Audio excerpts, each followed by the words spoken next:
A pesar de que o seu uso é obrigatorio en España desde 1975, o 20% dos falecidos nas estradas galegas non levaban posto o cinto de seguridade. Co obxectivo de aumentar a concienciación, hoxe comeza unha campaña de control do seu uso e dos sistemas de retención infantil, posta en marcha pola Dirección Xeral de Tráfico. É unha campaña pertinente e necesaria.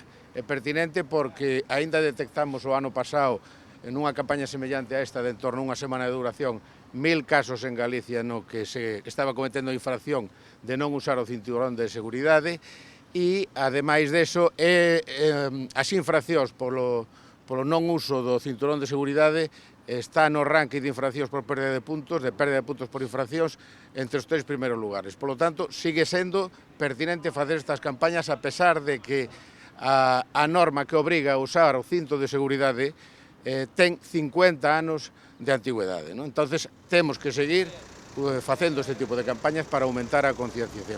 E sobre todo naqueles casos onde detectamos que hai menos frecuencia. Cuáles son estes casos? Pois, bueno, extrarradios, beirarrúas próximas ás cidades, núcleos urbanos, rúas de grandes vilas, e sobre todo naquelas proximidades de colexios, centros de menores, e como dicía ben o xefe provincial de tráfico, nos vehículos de viaxeiros, nos autobuses e autocares.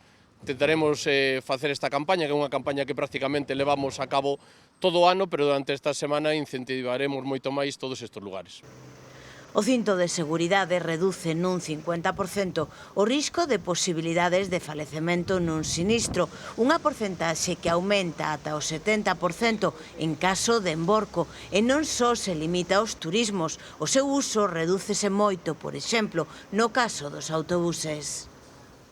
E por un exemplo concreto, recordades todos o sinistro mortal que hubo un emborcamento sobre o río Lérez na noite boa de 2022 na Nacional Ourense-Pontevedra, xa na provincia de Pontevedra, pois aí hubo 9 pasaxeiros e 7 faleceron. E os dous únicos que sobreviviron foron o condutor do vehículo e outro pasaxeiro que eran os únicos que facían uso do cinto de seguridade.